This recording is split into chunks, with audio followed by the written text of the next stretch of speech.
This show is called Women Living Intentionally, also known as Women L.I.T. I am your host for tonight, Renee, and as well as Tish. And we again thank you so much for joining us tonight. It's a pleasure to have you here, and we are looking forward to hearing from each of you while you talk about your journey as moms and the importance of the village that has helped you raise your sons. So first of all, I just want to say, with being a mom, it's just kind of like, I have a 15-year-old, and I know sometimes I'm just like, I need a break. So I do, so I do understand how it is to be like, oh my gosh, like the village is definitely something important. So I'm going to start with Jackie, and then we'll follow with Latoya. Just tell us a little bit about your experience, your journey, and any other things that you want to include. Again, if one person says something that the other person can relate to, hop in. This is a dialogue, so it's a free for all. We're good. So we'll start with Jackie. Go ahead, introduce yourself, and tell us a little bit about your journey. Okay. So my name is Jackie. I have a soon-to-be 9-year-old, and my journey to motherhood would not have started without a village, basically.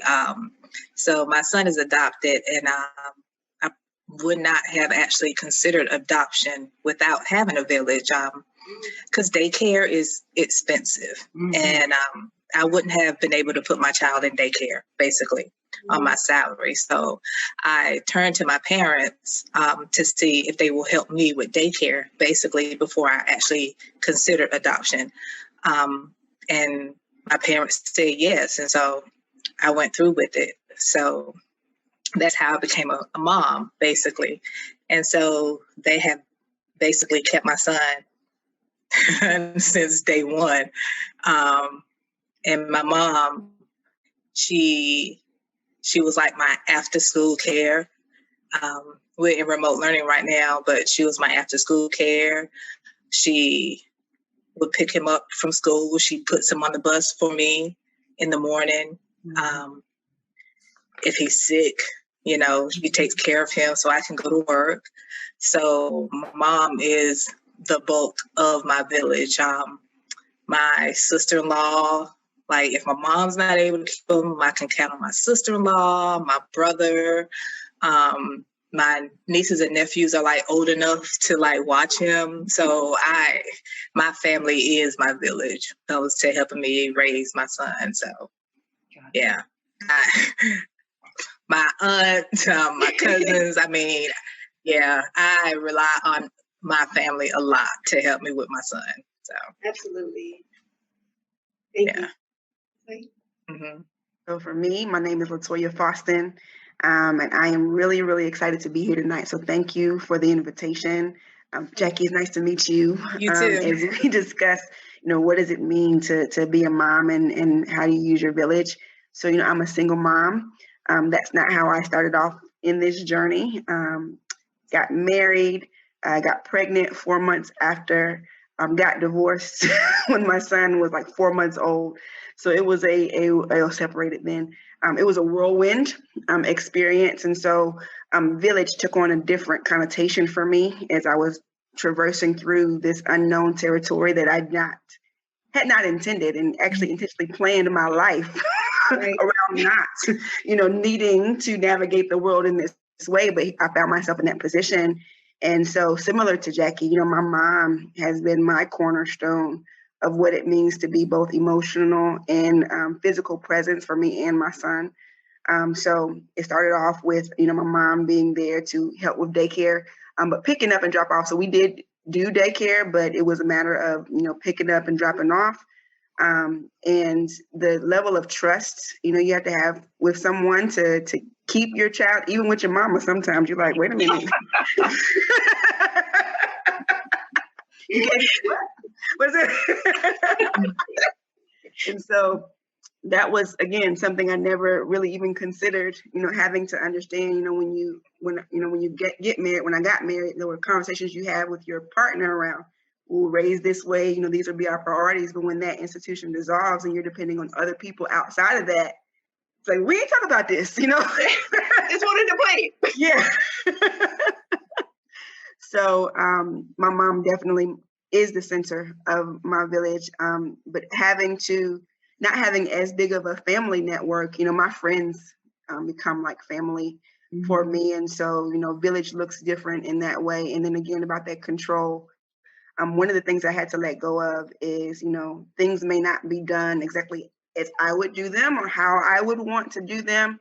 But if he's safe and he's happy, he's good. And I think, that was an early adjustment that I had to make. I was like, all right, I don't know how this is going to look. but if he is safe and he is happy, then I am fine. And then I would say another thing about my village is sometimes the village is waiting on you to ask for help. I think in the busyness of motherhood, women in general, Black women in particular, we can be seen as the strong one, the one that has it together, the one that, cross T's, dot I's, we're good. And so your village could be looking at you and be like, she good, she got it, or she'll call me if she needs me. And while that is not always the case, I think I had to just take it upon myself to ask for that help. That to me, it just looked like, y'all should see I need help. Right. Just like, I mean, right. Please. But I had to realize that, the kind of life that I had lived up unto motherhood, that wasn't who I was. And so I had to be extra intentional and vocal about asking for the specific help that I need. Hey, this weekend or this afternoon. And then as a single mom, it was also not just things that I needed. I had to find time for things that I wanted to do that I wasn't prioritizing. So, hey, I really want to go to this Zumba class. It is not a need, per se, which I would normally try to figure out, but this is a want. So who can help? And identifying those things in my life that were priorities for me that I could then depend on my village to support with. Thank you both for sharing your experiences.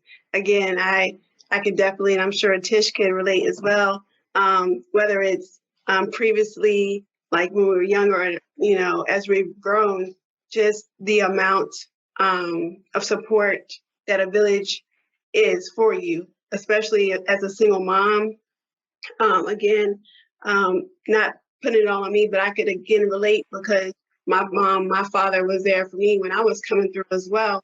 And it's very, to your point, Toya, talking about trusting individuals, like that's something that's very hard, And if you're forced to send your child to a daycare, you're like, okay, how are they treating my child? Can nobody, you don't want anything happening. So you're stressing out here, stressing out there. But again, I do appreciate both of you all walking us through your journeys. So Tish, do you have any questions that you would like to start off with asking the guests?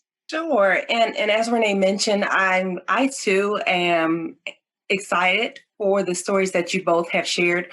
Even in the short time that we spent together, I think both of you hit on some very valuable points as it relates to your support system and what your village looks like. I know one of the things that you both mentioned, I know when you spoke, Jackie, initially, you stated that you wanted to make sure that you had the financial support even before you made a decision to have your child in your life. And that's a big deal because, of course, when we have our children, we want to make sure that as much as we can do our best by them. And some things come up that we can control, but it's a whole lot of stuff that comes up that we don't foresee. And it just happens. And so, we try to plan as much as we can, as best as we can. So, I thought it was interesting when you said, hey, even before I decided, hey, I made sure I got this in the pocket. So this is one less thing I have to concern myself with. And even with you, LaToya, you mentioned emotional support. That is equally important because you mentioned, LaToya, that you started out in a marital situation. Excuse me. And of course, that's another thing that we just don't expect. Like you said, you had the conversation with your spouse. Hey, this is the way that we're going to do this. And then when that didn't, carry through as you had anticipated, then you had to lean on support from someplace else. And it looked a lot different than what you thought it would. So, so although when we have our children, we expect certain things and we have these visions, but unfortunately, they are not always as pretty as we think they're going to look.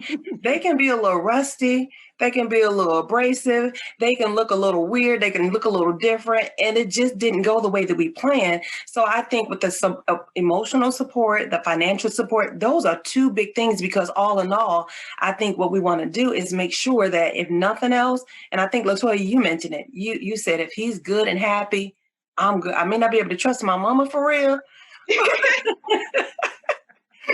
But if he's good and happy, I am good. So I think it's a very big deal when we have our children that we try to align ourselves. Sometimes we can plan for it all the way, and sometimes stuff just happens and we end up with our children.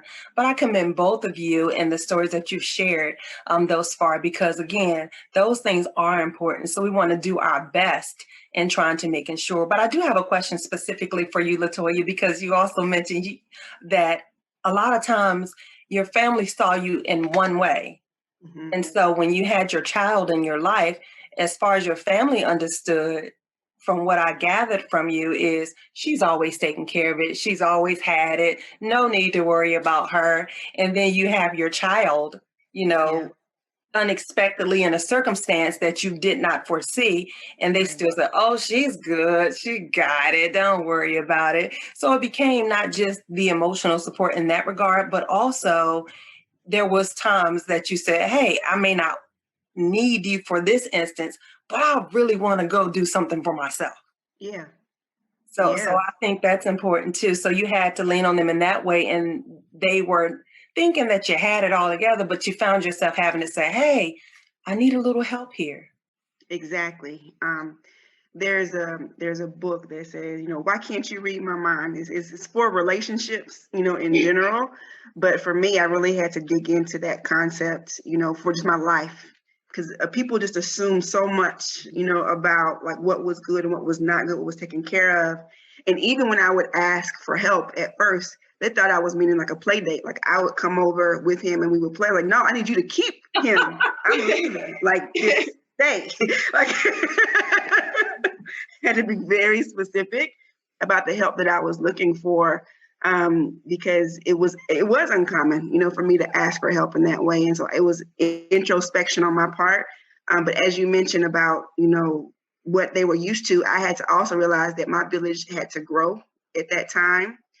So there was a network of other single moms that I began to reach out to that weren't in my circle before, and so it was one of those things where I had to then begin to grow my village, in a different way for a demographic that understood my individual needs better than my friends who were married. And they just didn't understand, what I was needing at that time. And so my village grew, and I had to reach out intentionally to find a new network of women, who understood what I was going through. So that was also helpful, is just saying, okay, my life looks different now, and that's very much okay. I may need to make some changes in my people groups, like who I am connecting with, to reflect that change, so that I can get what I need from social and emotional support. And I would say the other piece of that, my village now in 2021 includes a therapist in my village. That was something that I had not considered before, or even really, I don't even know if I had time, to be honest, with the little one. But I feel like now I'm in a place and have a schedule where I need to invite that level of emotional wellness for me and my son. I had reached a point in my journey as a mother where it's like, I don't know what to do. None of this comes with an instruction manual, and you go off of your instincts and what you would like. And to be 100% transparent, this year, with our country, between the pandemic and the racial pandemic and all of the things that are going on, it has me questioning a lot of things, that I believe and that I want. And one of the things I've had sort of like I'm not going to say a mental crisis, but it's like you raise your children to reach a certain goal. You have a goal in mind that you want for them. I'm questioning all of that stuff now. Like, well, this is what I was taught was right. Do I believe that? And so when you start questioning your own beliefs, you question how you're supposed to be raising them. Like, what am I supposed to be doing? So it sounds like to some degree, Latoya, that you found yourself in a situation where it wasn't your regular or normal support system that you were able to find some comfort in. You also had to look for other people who are more relatable so that, it gave you an avenue of, this is what we are all going through, not just you. So I would ask you also, Jackie, did you find yourself in a situation where your family was your support group or your village, but you also found that you had to look outside of your family or your support system for other things that you may thought have been important for you and your son? Well, I was just gonna piggyback what Latoya said, that I just recently reached out and I'm trying to connect with a therapist for me and my son, because I've noticed that, and I don't know if it's because he's been in remote learning for almost a year, that attitudes have changed and he's doing things differently. So I'm just like, we're like bumping heads a lot. And it's like the way we resolve it hasn't been well.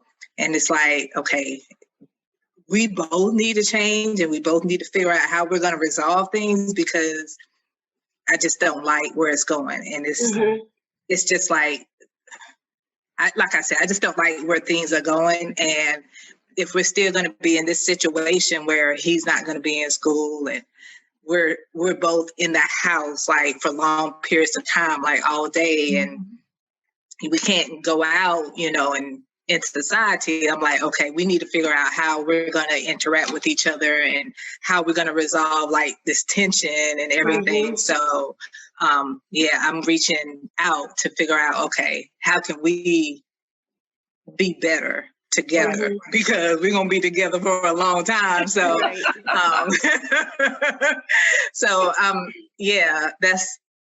that's one thing, an avenue that I'm checking into.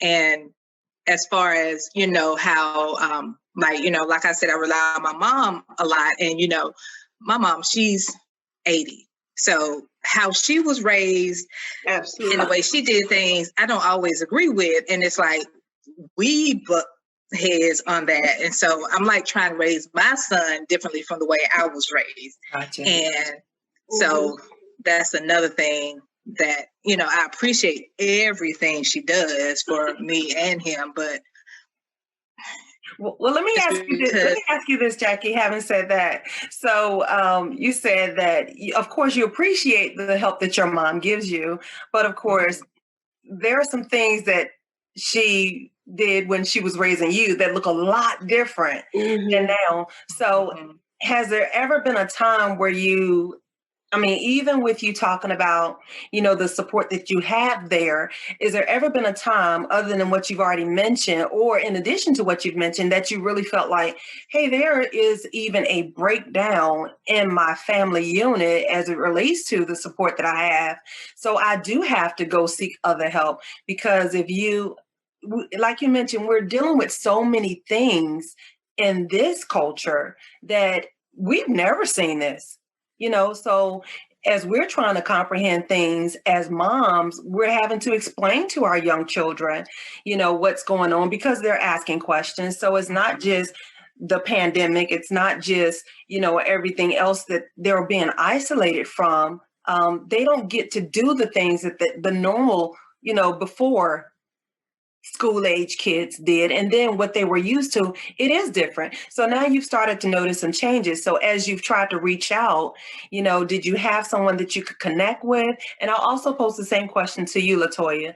Did you have someone that you can connect with in your family, or that's where you found maybe a breakdown, where it wasn't something family was able, or the support system that you had initially was able to offer help to you, which is why you said, hey, I think what we need to do is really seek some outside help, because like you mentioned, I don't like where this is going and it's not okay. And I basically just had to go to someone outside the family, because I may vent to my friends and everything about, oh, my mama said this and, that type of thing. But as far as finding a healthy way to fix things, it's like, I'm seeking, someone on the outside to try to help me fix it. I appreciate that. Because a lot of my friends, it's like, oh, but that's your mom, and you know, that type of thing. It's like, right. A lot of she my is friends, my mom. like, Exactly. That's your mama, you know, that type of thing. And so, but yeah, as far as like to fix what's going on in my house, I'm trying to like seek outside help for that. I got you. So okay. But you made a good point, Jackie, because I found myself in the same types of situations, you know, and like Latoya said, we have this idea of how we're supposed to raise our kids based on how we were raised. And I found that ain't working now. You know, like, you know, times have changed, technology has changed, and these kids ain't going for that. I mean, you know, and it's not that they're running the show, but you have to do something different, because what we were doing back then, they're not doing no more. And, you know, we didn't have all the accesses that these children have now. You know, we went outside to play. They have all these games now. They have social media. It's just all these external factors that's influencing that. You're like, okay, Mom, thank you for raising me the way you knew the best way to raise me. But now it's a new day, it's a new age. So what you did back then for me is not going to work for me with my child. And that's okay.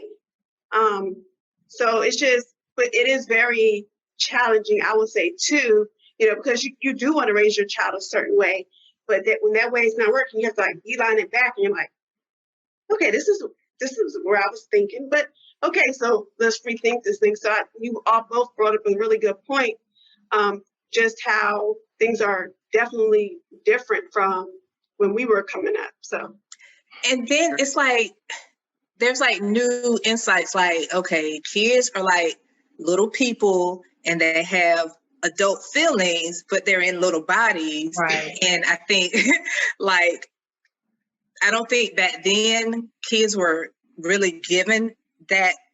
They weren't looked at like they have like adult feelings, but they were just little people with adult feelings. And like, I don't think my mom sometimes realized that she could be wrong. Like a child can be right and an adult can be wrong. I don't think, she doesn't realize stuff like that. So she doesn't like acknowledge that. And I try to explain that to her in a nice way. And she's like, she could be prideful sometimes. And so I just try to smooth, you know, tell her that in like a nice way, like, you know, maybe you were wrong and he was right. It's okay.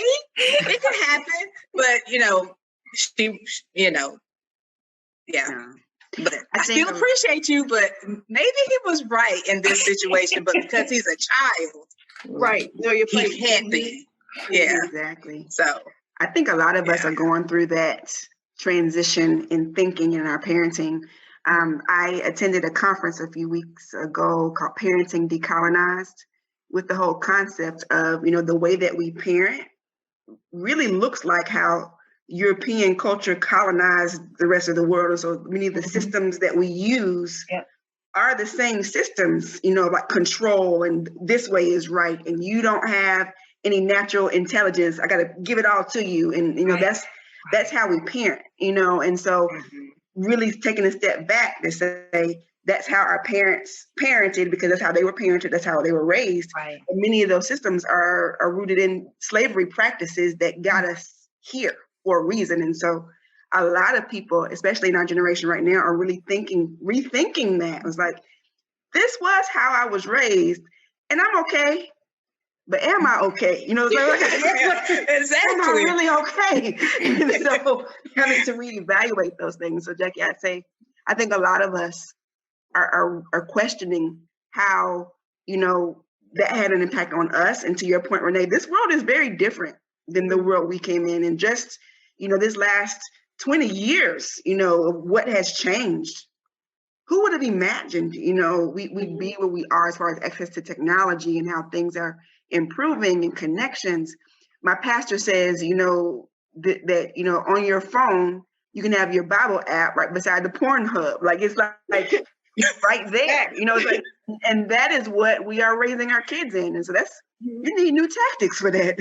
So you got to figure out how to move differently. And so, Jackie, I agree 100%.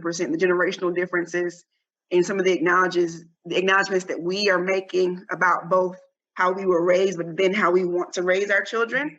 Right. You need help with that. You gotta talk to somebody. But you make a good point. It's like, how do we know we're okay? It's like, I guess because we're functioning every day, you know, and we're not having like jumped off a cliff. I mean, but like, how do we truly know we're okay?